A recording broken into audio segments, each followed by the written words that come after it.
A warning ignored. The stars were calm that day. The mighty Threx Dominion, a war-loving alien empire, had just finished conquering their 93rd planet. Their warships floated in space like dark monsters, cold and proud. Their generals stood tall, thinking the galaxy already belonged to them. Inside the flagship Vorak, Commander Yolkar received a message from a scout ship. It was about a small blue planet on the edge of a spiral arm. Earth, a death world, the report said. High gravity, unstable climate, dangerous life forms. Inhabitants, humans. Intelligent, but primitive. Use metal bullets and fire. The room filled with laughter. Bullets? Yolkar grinned, showing his sharp teeth. That's ancient technology. Are they using sticks too? The Threx didn't fear Earth. They saw humans as weak animals barely above insects. Their council agreed. Earth was perfect for mining, and the humans would fall quickly. But then, something strange happened. When their probe entered Earth's orbit, it was shot down not by a missile, but by a laser beam from the ground. Seconds later, Earth sent a message. It was short. It had no noise, no video. Only 5 words appeared on their screens. Do not come any closer. Some Threx officers grew uneasy. Others laughed harder. Yolkar waved his claw. Empty threats. Let's show them who rules the stars. He ordered his fleet of 12 destroyers to move toward Earth. As they approached the planet, something felt wrong. There were no defense systems visible, no ships in orbit, no satellite interference. Just clouds, blue oceans, and green land. Is there fleet?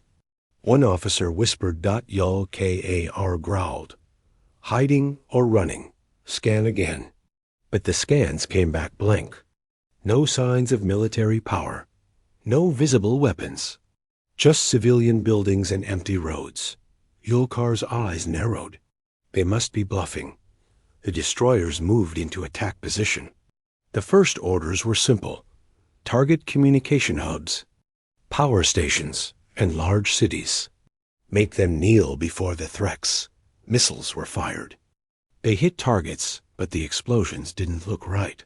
Sir, an engineer said slowly, those buildings were fake, decoys, empty. At that same moment, the destroyer Zacher vanished from radar. No explosion, no signal, just gone. What happened? Yolkar shouted. Unknown, Commander. It just disappeared. Then it happened again. Another ship lost. Then another. Panic started to spread. Detect cloaked ships? Yolkar barked. No cloaked signatures, sir. But something's out there. On screen, shadows moved in Earth's upper orbit fast. Too fast for normal ships. Suddenly, a loud sound rang through the bridge. Not a scream, not a threat. It was a human voice, calm and steady. You were warned. The signal ended. Seconds later, the Vorak shook violently. Red lights flashed. Something had entered their ship. Intruder alert, guards shouted. They've boarded us. How? We have shields. Someone yelled, but it was too late. Human soldiers, wearing dark armor and no insignias, moved like ghosts. Silent, deadly. One by one, Threx crew members fell, their weapons jammed. Their systems crashed. These humans didn't just fight. They understood war better than the Threx had ever imagined. Yolkar tried to activate the self-destruct. The panel didn't respond. A message blinked on the screen. You don't control this anymore? The commander stared in disbelief. How is this possible? He whispered. Behind him, the doors opened. A human soldier stepped in, weapon lowered. We told you not to come. Yolkar raised his hands, defeated. He had learned the hard way. The last thing he saw before the screen went black was Earth. The first strike, the Threx Dominion had never lost a battle before. But after what happened near Earth. Silence filled their command channels. Out of 12 warships, only 5 returned damaged, confused, and afraid. Their flagship, Vorak, never sent another signal. Commander Yolkar was declared missing. Inside the Threx High Command, the mood was tense. Angry generals demanded answers. Proud warriors now whispered about Earth. Was it a trap? Did the humans use Forbidden's tech? Or is Earth not what we thought? Admiral Jorvak, a veteran of 300 battles, slammed his hand on the table. No more guessing, he growled. We send a second fleet. This time, we burn their cities and show them what real war looks like. The second fleet was larger 20 destroyers, 6 carriers, and a full legion of elite soldiers. They moved fast, ready to erase Earth from the stars. But Earth was already watching. Satellites cloaked in low orbit picked up the alien movement before the Threx reached lunar space.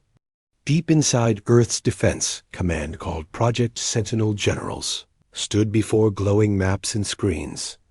"They're coming again," said General Kim, cold and calm. A young officer asked, "Do we warn them?" Kim shook her head. "No. They were warned already. This time, we teach them a lesson." Earth's skies remained quiet. Civilians were already moved into underground shelters. The world looked peaceful, almost too peaceful. When the Threx fleet reached orbit, they expected to see panic. Instead, they saw nothing. "Where's their army?" A pilot asked. Then it began. A bright flash. One alien destroyer spun out of control, its engines fried. Another ship's shields collapsed without warning. "We're under attack." The Threx captain screamed. But from where? Human stealth satellites had launched coordinated EMP bursts, disabling alien targeting systems and SIRS. While Threx ships struggled to reboot, small human crafts, black and sharp like flying knives, rose. From the ocean, they didn't send warnings.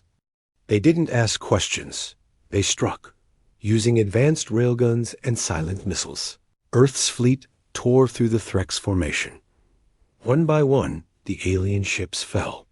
Some tried to escape, but were pulled down by Earth's gravity weapons. Real shock came when human soldiers landed on Threx carriers in space.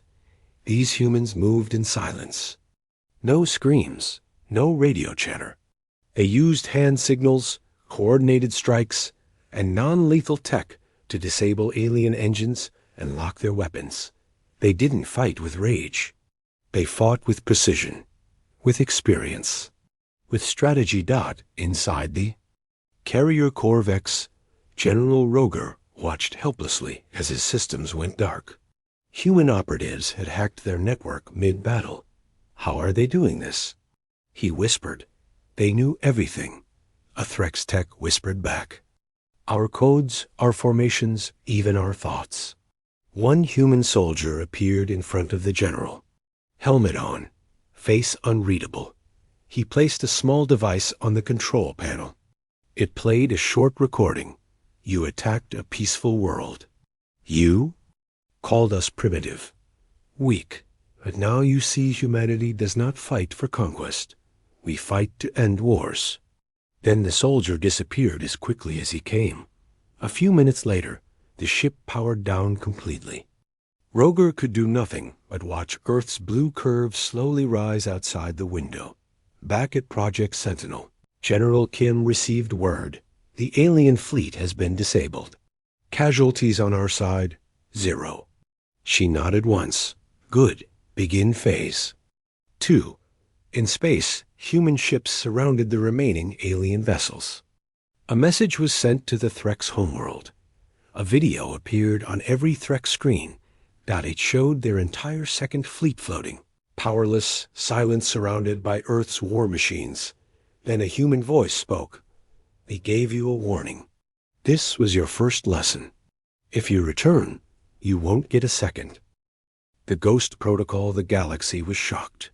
For the first time in centuries, the Threx Dominion had been defeated. Not by numbers, not by technology, but by something far more terrifying: human strategy. And now, they had vanished, back on the Threx homeworld. Fear spread through every level of command. The council sat in silence. Reports showed that the Second Fleet was not destroyed, but trapped, cut off, useless. No war signals, no responses, no bodies, one official whispered. Then where are the humans now? Another asked. High General Korth finally spoke. We must understand them. We need to know how they did this. So they sent an elite investigation team, scientists, spies, and hunters to Earth. Their job was simple: land quietly, explore human lands, and bring back information. They called this mission Silent Flame. The ship entered Earth's atmosphere without a trace, using deep cloak technology. They landed near what used to be a human city, New Denver, but something felt wrong. There were no sounds, no animals, no humans. The city looked perfect, but empty. Buildings stood still. Lights blinked faintly, but not a single soul walked the streets. Lead investigator Sarek looked around. This city, it's too clean. His scanner beeped strangely. No heat signals, no life, but power is running. They entered a building, what looked like a school. Desks were in place. Food still on trays in the cafeteria, but all of it was cold, dead. One of the Threx touched a device near the wall. It turned on.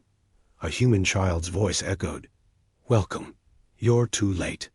Suddenly, all scanners shut down. Their weapons blinked. Red. Maps turned blank. The building's doors locked. Then Dash whispers in the dark. Not voices, recordings, sounds of footsteps. Metal dragging. Machinery humming. Sirach ordered the team to move out, but the streets outside had changed. Roads didn't match their earlier map. Buildings shifted. How is this possible? One soldier shouted. "They're watching us," another whispered. Drones flew above, small, invisible, recording everything. A loudspeaker activated again. "You came looking for us, but we already learned everything about you." One soldier fired into the sky, but the bullet stopped mid-air, trapped in some kind of energy field. Then something even worse happened. Team members started disappearing. No screams, no blood, just gone. First the scouts, then the guards. One moment walking beside a teammate. Next moment, vanished. Sarek was alone. He entered a control room, lights flickering red. On a large screen, he saw footage of the Threx fleet trapped, surrounded. Then it cut to him, standing right now, looking confused. He wasn't being hunted. He was being studied. Then a final message appeared on the screen. "You don't understand war. You only understand force. We understand fear. This was your lesson." Suddenly, Sarek found himself standing outside, back at the landing site. Alone, cold. His team? Gone. The ship's ramp opened for him. He didn't ask how. He didn't care. He just left. A week later, the Threx Council watched the recovered footage. They stared in silence at the recordings from Sarek's suit at the Ghost City, at the disappearing team, and at the final message. No one spoke for a long time. Then one counselor whispered what everyone now believed. The humans. They're not soldiers. They're something worse. Lessons in war. The Threx Dominion had ruled many systems. They had burned planets, broken fleets, and crushed rebellions without mercy.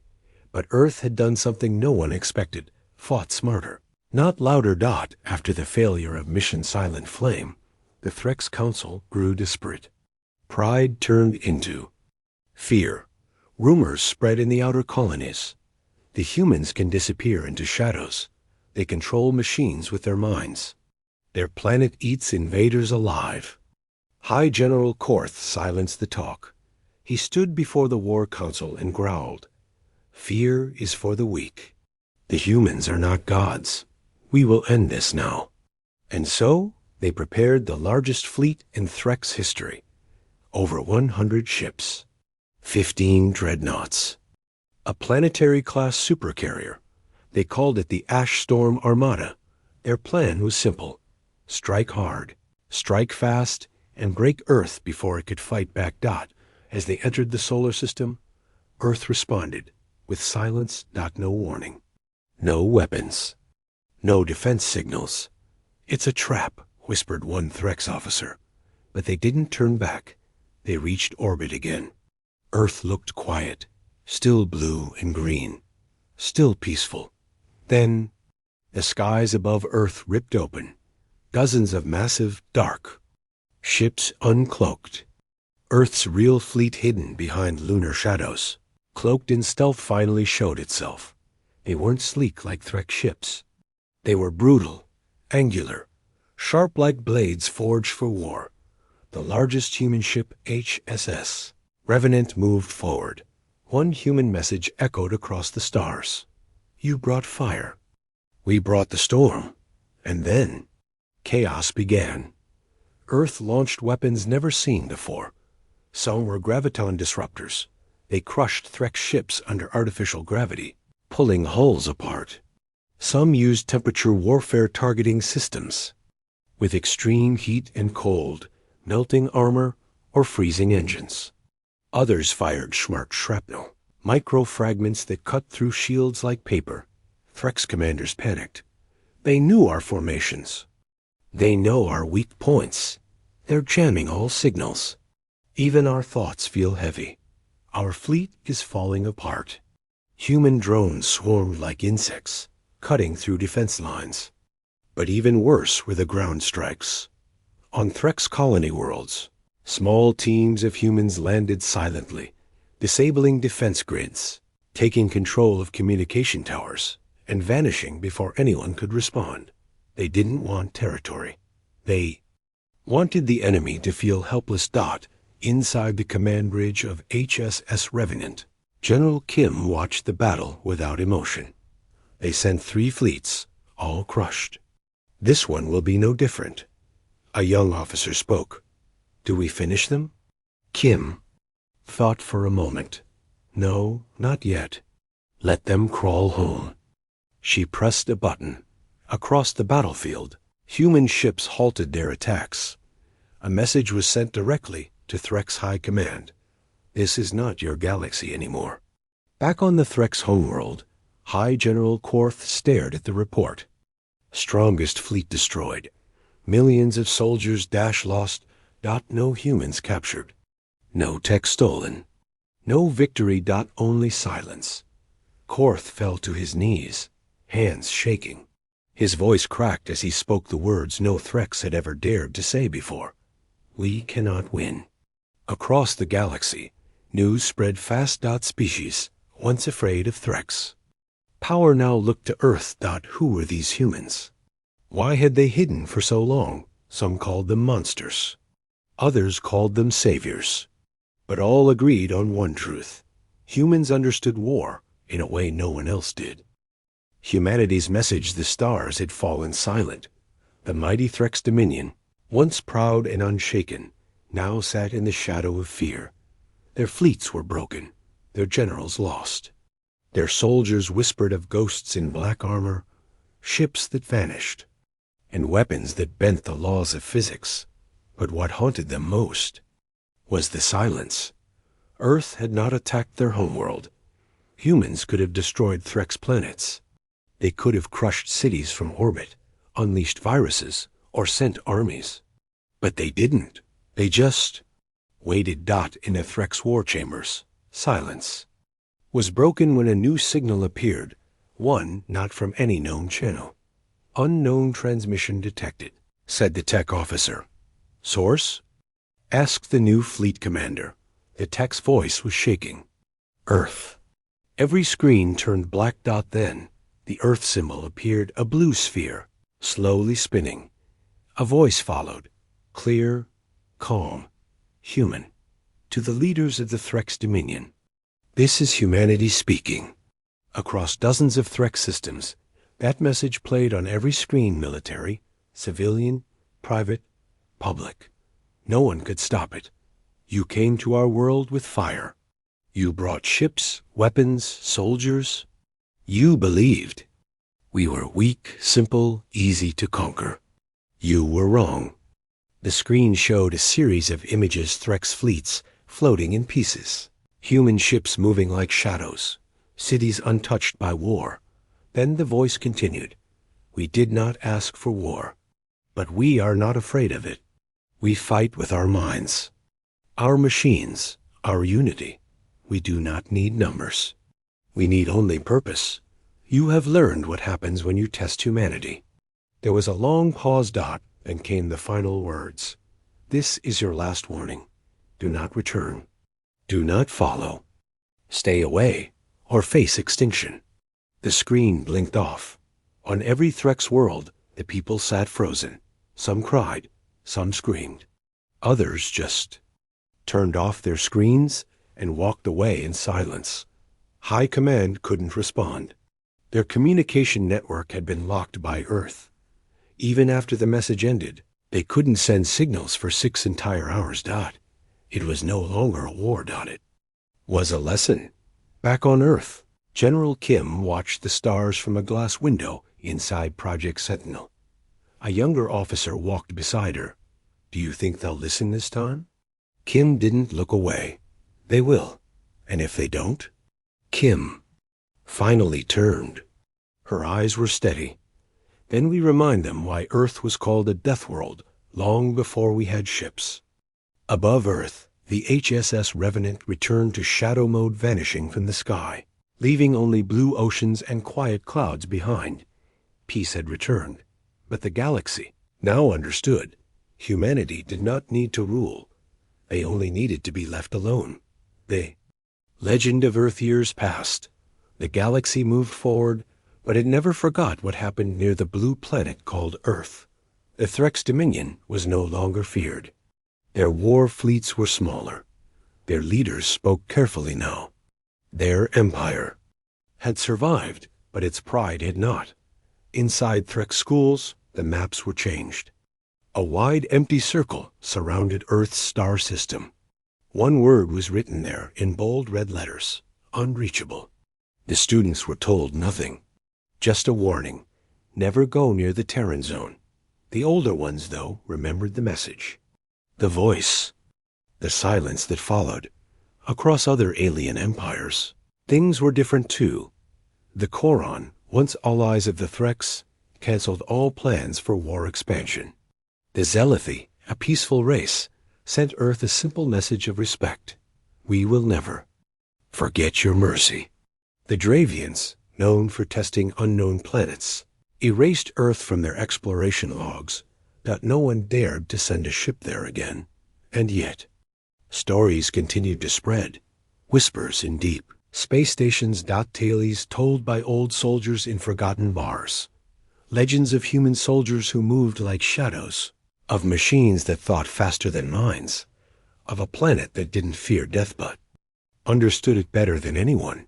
Some said Earth had built weapons that could destroy stars. Others believed humans had created as that controlled time. A few even claimed the humans were not fully organic anymore. Something more, something darker. No one knew the truth, and Earth never answered. Back on Earth, cities glowed again. Skies were blue. Children laughed. Families lived in peace. The war had ended, and no invader had returned. Inside a quiet mountain base, General Kim stood before a screen that watched the stars. An officer approached. No signs of any ships near. The Terran border. Kim nodded. Good. Let them forget us. The officer smiled. But I don't think they ever will. Kim didn't respond. She just stared at the stars. In the end, Earth never built an empire. It didn't conquer or expand, but its name echoed across the galaxy in silence, not spoken in fear, but in respect, not because humans were the strongest, but because they proved something far greater. In a galaxy full of warriors, Humans were the masters of war. The end